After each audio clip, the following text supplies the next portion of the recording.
Welcome everybody to the Masters of Real Estate. Today I have a good friend on the line here, Dr. Johnny Walker. How you doing, man? Thank you so much for joining us. What's up, Matthew? Pleasure to do anything to do with you, to do with Masters of Real Estate. Count me in, man. I appreciate it, man. Thank you so much for joining. Today, we are going to talk to you about how you've been able to transition from, you're having a full-time career as a dentist and actually being able to invest passively in real estate and teach other dentists and other professionals how to do the same thing, which is really cool because I found as a CPA doing taxes for different, doctors and attorneys and things like that, they don't really have a good handle on their financial position, right? They went to school to have a profession in the industry that they're in and have specific knowledge, but that doesn't mean just because they make a lot of money that they know how to keep it and invest it and, do the right strategies to be able to be financially prudent, right? You got a lot of people in massive debt over here to get these careers and then don't know how to, handle that later on while they're starting to make good money to be able to deploy that to create freedom, right? Because you know more than most, and I know more than most as well, being a CPA during tax season, that working 60, 70, 80 hours a week, will drain you in your, profession. So I'm very curious, how were you able to get from full-time working as a dentist and still having the time and the freedom to be able to invest passively and increase your education over here? What was that like? What was that transition like for you when you first got started doing this? What, transition from a dentist to investing? Or to be able to do both, right? To be able to continue that practice and still have the time and then to learn how to do these strategies. Because a lot of people think, wow, do I got to spend hours and hours doing this? And yes, education is key, but how were you able to kind of juggle both and create income and passive income to help, replace or supplement your profession? Yeah, I mean, I did it the hard way. I did it in a very roundabout way. I paid a lot of money in the school of hard knocks.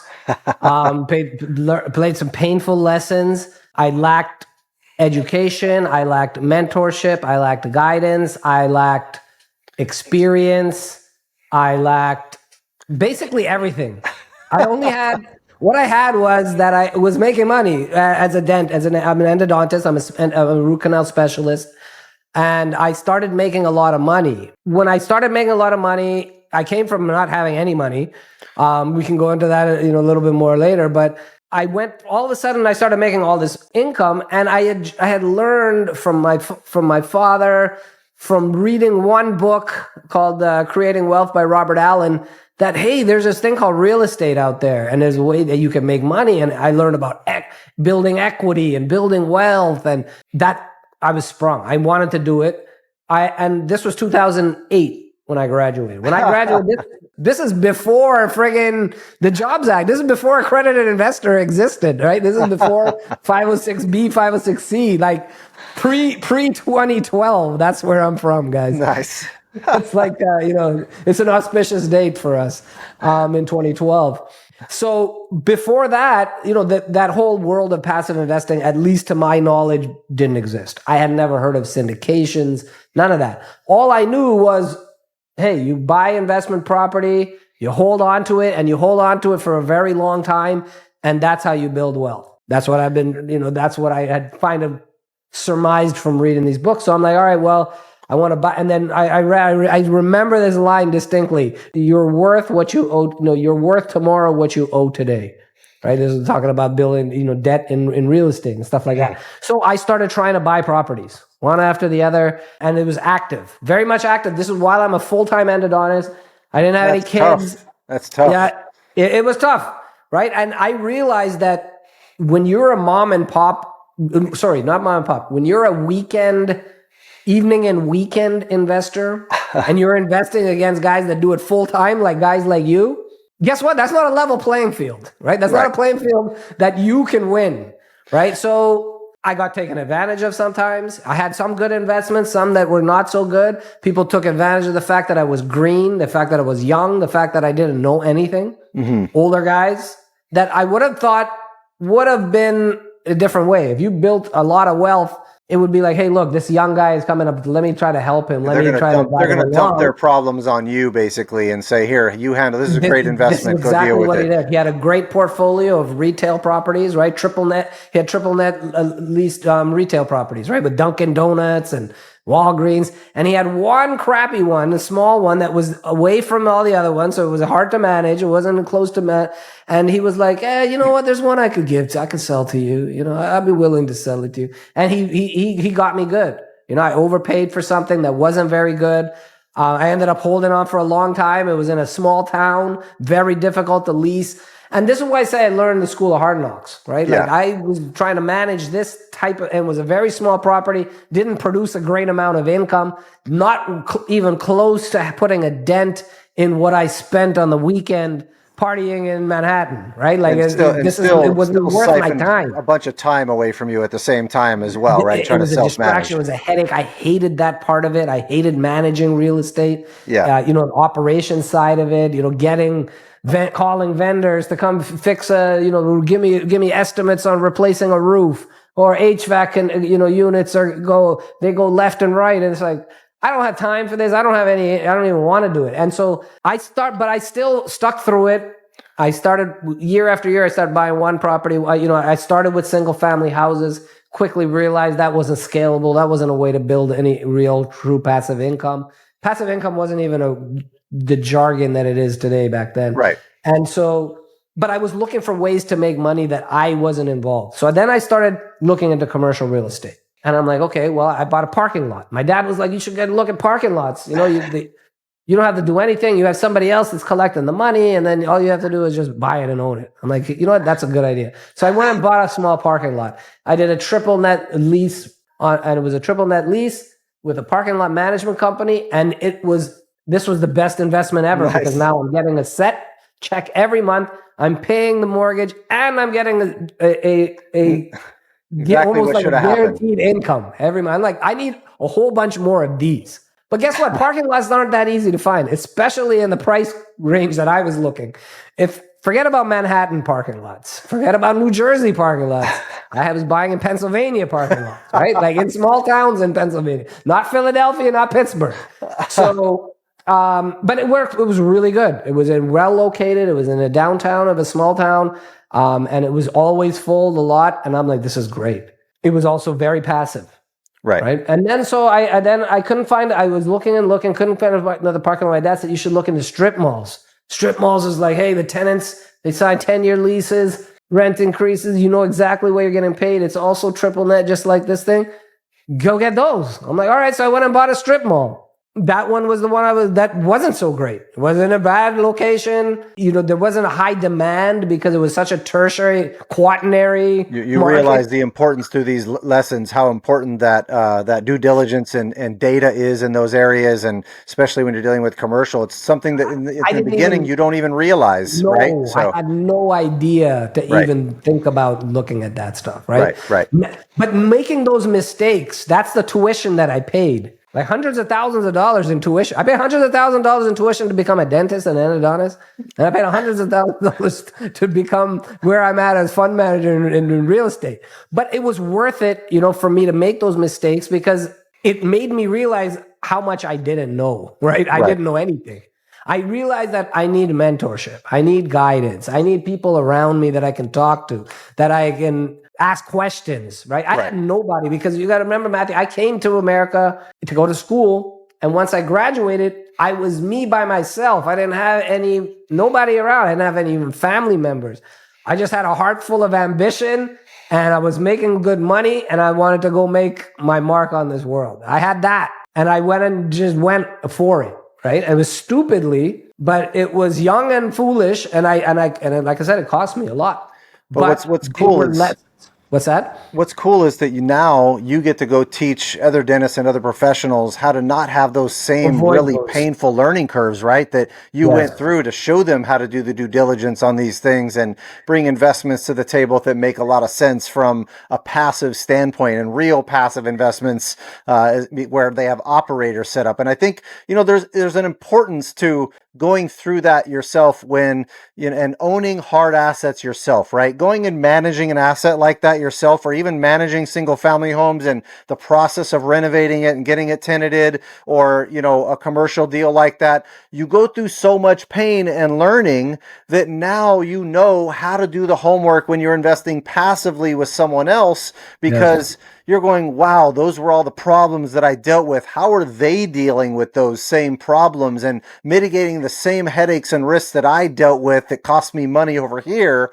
Now you can go and do that homework the right way when you're investing passively. And I think that's really the key, right? And I think it's important to have some hard assets that you own yourself, and then that you have direct ownership. You can make that decision making ability with those assets. If you have a package of single family homes that are paid off and cash flowing, cool, that's a great, strategy to have, maybe have 10 of them or something like that, that's giving you a consistent cash flow stream, right? And then, but on the other side, as part of your portfolio, having a diversified passive cash flow portfolio where you're investing in different asset classes, different markets of the country, different operators, both debt, both equity, both private businesses, some that are correlated with the economy, some that, boost the economy no matter what, right? Some of our receivables and different strategies we implement, or businesses that we invest in, aren't necessarily directly correlated with a recession or interest rates and things like that, right? I also invest in gold and silver, and having a backup stash of that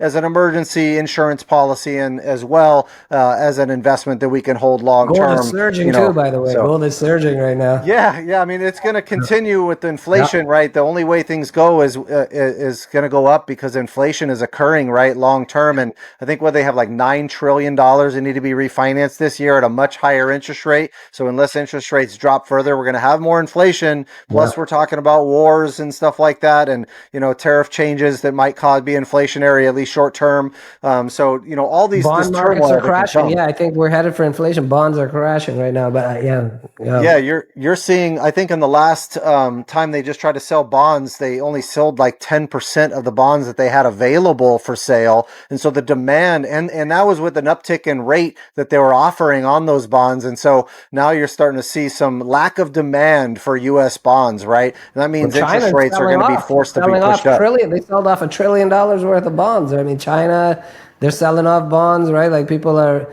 Yeah. Well, guess what? There's always a buyer, though. Guess what, Matthew? There's always a buyer. Somebody will always buy. There's always a magic button that we can always press. I just hope it doesn't go to 10% or something, and then we got $35 trillion or plus worth of debt, in place to do that. It's insane. Hey, that line item continues to grow month after month, year after year, man. Absolutely. The debt service line item, yeah.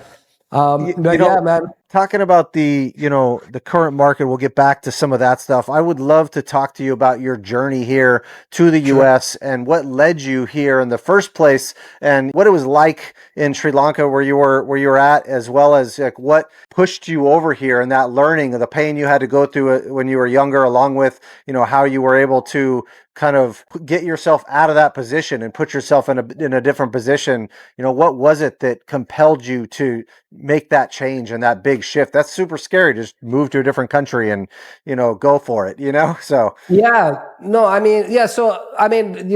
my parents are from Sri Lanka, right? They're not from the capital city. They're not from a big city. They're not from a well-to-do family. Mm-hmm. They're both villagers. My father was as close to a peasant as you can come, right? Like didn't wear shoes regularly. Yeah. No sidewalks, dirt roads, no toilets, right? It was only outhouses, no street lights. That sort of level of, this is where my parents came poverty, from. Right. Yeah, was the youngest of 10. Yes, he was youngest of 10 children. So you can imagine how much attention you get from your parents. Especially I got 2 kids and 10. Yeah, like I don't even know where my kids are right now. It makes me want to cry just hearing that. So that's where they that's sort of the background where they came from. So now I wasn't born in Sri Lanka. My parents, they somehow, I don't know how, and that's why I equate this with Elon Musk colonizing Mars, is my dad didn't grow up learning English, didn't have shoes, when he went to city schools, they laughed at his attire. He was a villager. He looked like a bum. This is the type of ordeals he went through. Somehow he made it across the other side of the planet Wow. to the hinterland, of Canada. And for some reason, he was the first brown skinned guy there in Edmonton. And so that's where my brother and I were born. We were both born in Canada, and we lived in where all the poor immigrants lived, right? So there was government subsidized housing. It's called project housing here in America.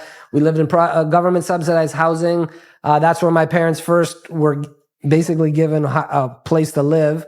A lot of nefarious, poor, you don't think about Canada being like this, but the element is there no matter what. Anytime you have any type of big city, it might be to a smaller degree, but our neighborhood was crime, drugs, violence, child abuse, neglected children. You name it. There's people that are literally strung out on drugs, and parents dropping off their kids while they're completely obliterated. It was a crazy sort of neighborhood. And now the thing about me is that my parents didn't feel that they were poor. They were like, "Oh man, we got a roof over our head. They're like, we got a toilet that flushes. We can flip. This is great.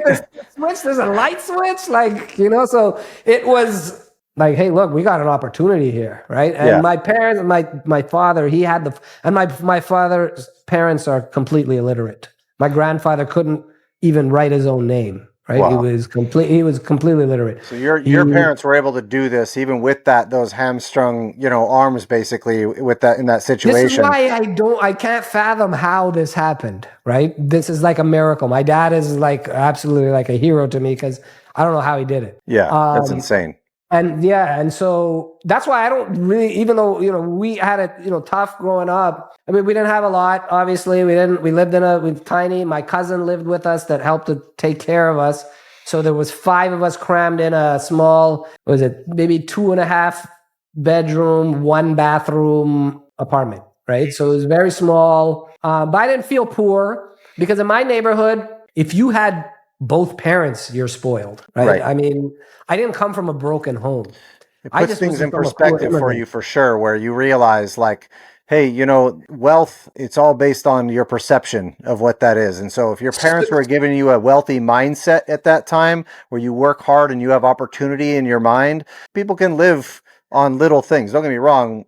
Food and water and, safety is a necessity. And it's probably something that you struggled with as well growing up, right? So it's insane that he's able to do that. And it's really cool to be proud of him like that and see that happen. And you can see the work ethic that it gave you also by giving you that mindset and seeing him do that. It shows you and probably makes you be a better father yourself to show your kids the importance of hard work, where a lot of people don't do that. I had similar struggles to you. My dad was born in Compton, so I can claim Compton, even though I grew up in a middle class area in Torrance. So that's my struggle. It's exactly the same as what you went through, for sure, because my dad was born in Compton. Back then it was farmland, but still. So you don't realize if you grew up in a middle class area or something like that, what poverty really can be, right? I had food, I had shelter, and my parents were not rich. They barely getting by in our middle class neighborhood as well, but not to that degree. Of course, we always felt safe, in that area. We weren't in the projects dealing with that. So to be able to get out of that situation and become what you are today, a dentist as well as a successful investor over here, teaching other doctors and dentists how to actually create freedom in their life. That's the most amazing thing ever, to be able to actually achieve that out of the pain that you actually went through. So I commend you for that, brother, a lot. That's really, really cool, man, that you've been able to do that. And how do you go about doing that now with the different dentists? How do you teach other people these strategies? What are the platforms and the strategies you use to be able to show other people how to do this? Yeah, sure. So, so I went from being that burned out dentist. I was working 6 days a week. I was buying this active portfolio of real estate. Wasn't working. Fast forward, I learned about the whole world of passive investing in other deals where you are deferring to third-party expertise to operate deals, right? Change the landscape of investing for me forever. Mhm. And I went all in with that, and I sold all my active real estate. I have a couple of, I've got like a couple of pieces of, active real estate currently, but everything else I funneled into passive investment, started building real passive income, saw the tax advantages. And I had to share this with my colleagues so they didn't have to go through this hard knocks that I went through and making all these mistakes. And depending on the stock market, I'm like, hey, look, there's ways that you can get income. You can get tax-free income. You can get, save money on taxes. You can build your wealth much faster, more predictably, right? So learn about building strategies, within commercial real estate and private equity. We look at private equity. We look at, debt funds, which is lower on the risk spectrum. So we look at different broad categories. And it's like, I wanted to teach my fellow colleagues because we're not taught any of this stuff. Right. You're just left to the wolves. And if you're lucky enough to have a parent or a mentor or run into the right people, you might do well. Or you may go like me and not have anything and get taken advantage of. And I'm like, I need to be the person I am today from the younger me, right? 13, 15. No, it's been 15 years now. 15 Wow. years ago, right? Like it's 7. Shit, man, I'm dating myself. 17 years ago when I graduated. I needed a way for me to show all the stuff that I've learned. I want to give it freely. I give my information freely. I share my experiences freely because I've been on the bad side of it and I'm on the upswing, right? Like now I've really, at least to my knowledge right now, I've figured things out and I'm definitely on a much better plane. I have a great group of people around me and like guys like you. I am doing it very, very differently because I know what I didn't have then. And so I wanted to teach other people and, to get to your point, how do I did that? I started with my website, walkofwealth.com.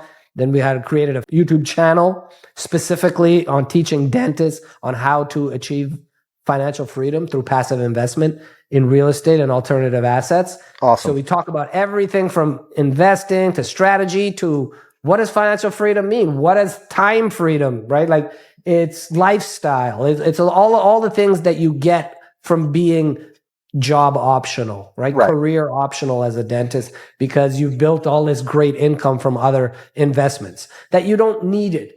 I've been able to do it for myself. I went from working 45 to 50 hours a week, 6 days a week, burned out, didn't see my children, right? Because I'm out the door before they wake up. And that's pain. That's super painful, right? Like that's the time you don't get back, where you're just like, no, I got to be there.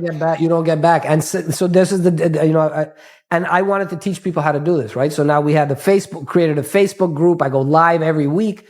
And for people that are really trying to shortcut the learning process, we've created Walk of Wealth Mastermind group. It's a paid community, but we go deep dive. We hold your hand. I have a chief investment officer that does all the due diligence. Get access to him. Get access to a great network of really high net worth other dentists that are all of the same mindset, all trying to go, all moving in the same direction, rowing in the same direction. That's so important. So this is kind of what I've done to try to, open this up give this information and knowledge that you're not going to find anywhere. Your financial advisor will never tell you about any of this strategies, any of these things. And so I needed to be that beacon, right? I need to be the evangelist for my fellow colleagues. This is where I've chosen to plant my flag. And this is the corner of the universe that I'm trying to serve is dentists because we have big targets on our back. Everybody perceives that dentists make a lot of money. Everybody comes after them with every type of investment and try this and do this. And everybody comes for their money. I'm just trying to give people a shield, right? I'm trying to give dentists x-ray vision, learn about these different concepts. So that way, if you do have opportunity comes your way, hopefully you know the right questions to ask, the right due diligence to do before you ever go and invest your money. This was my whole purpose. Is the mission of Walk of Wealth when I started it is to help 1,000 dentists achieve financial freedom through passive investment. And you look at the power of a community like that. What I've found is, yes, can they be costly? Yes, they can. Not when you're looking at the benefits that you're getting out of it. And I'm a CPA, I do the math on these types of events all the time, and it makes 100% logical sense. You bust through learning curves. You educate yourself to not lose tons of money on the back end of any investments, how to do the homework right on the operators, on the deals, on the markets, on the asset strategy and the asset in itself, right? All those types of things you learn through these communities of other people that have made mistakes at an exponential pace so that you don't make those same mistakes and that you can, bust through some of those problems that you've already went through yourself and I've went through myself as well. And what's crazy is most people don't realize the primary benefits of investing passively like this, which is freedom, right? Like, I'm still a CPA, but I quit my CPA firm job in like 2006 to go into real estate. I was stuck at a desk, not able to move, right? I remember wanting to cry going to work, going, I can't emotionally do this anymore. It's very difficult to do the same thing over and over again. It just wasn't my personality. And yes, I went through a lot of pain through that process of learning how to build wealth and build the strategies. Now, with my business, I'm free. I can travel wherever I want and work from wherever I want and get work done. I just went to Vietnam for a month and was able to work there, and my team raised $3 million while I was gone, right? Like on vacation, worked a couple hours in the morning, didn't have a lot of appointments, was able to do that no problem. Then, went to another trip after that. I get to go traveling whenever I want and work from wherever you want and have true freedom to create the life you want, right? If I want to go to the gym every morning, first thing in the morning and not have to be in an office or something, cool. I can do that, right? So how do you as a professional find a way to say, hey, I want to build my life this way? I need passive cash flow to be able to do that. And so I have to learn these strategies to create my freedom over here. Then if you're a dentist or a doctor or any other, specific doctor profession, or an attorney that's working crazy hours, or a CPA that's working crazy hours, you can now slowly create the workload there in a different way where you're saying, no, I'm not going to do meetings anymore in the office. I'm not going to be in an office every day and do that. Maybe I'll come in a couple of days a week, or, when I'm not traveling, right? So, and actually be able to create the life you want. And that's what people are giving up by not focusing on these strategies and not learning how to invest passively on these different pieces. So Johnny, how do the people reach you if they want to get in touch with you, if they want to learn about your Facebook group or your YouTube channel or your mastermind group? How do they get in touch with you to be able to reach out, man? Yeah, sure. No, I mean, that was really well said. It's that having the optionality to do what you want with your time. Right. That's worth more than anything. Time is worth more than any money, right? Right. Time it's a finite. We don't even know how much we have, and freeing up time is worth more than money, right? There's success and there's fulfillment. They can be on the opposite sides of the spectrum. Success for me was, hey, work more, work more, work more. The more I work, the more income I make. But as that success goes up, I'm spending less time with my family. I'm spending less time doing things I want to do. The fulfillment goes down in your life. And then you said it yourself, like, hey, look, when I was younger, I didn't feel poor. I didn't know that we were poor.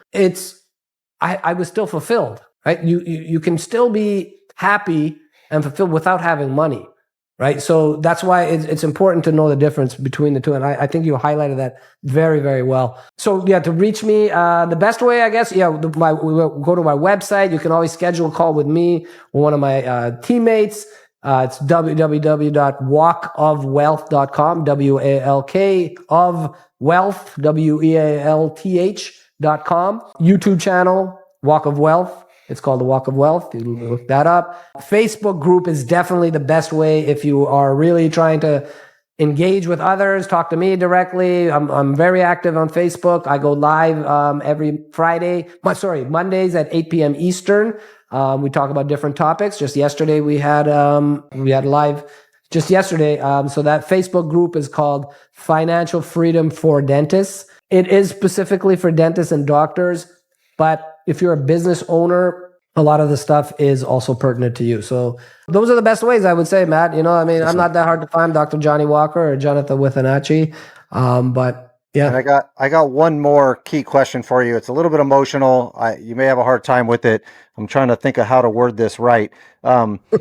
I already know. Why do you think you'll be able to beat me at basketball, bro? It's never going to happen. I'm just letting you know right now. You're never going to beat me at ball, dude. It's not going to happen, bro. I'll tell you 3 reasons. One, Euro step.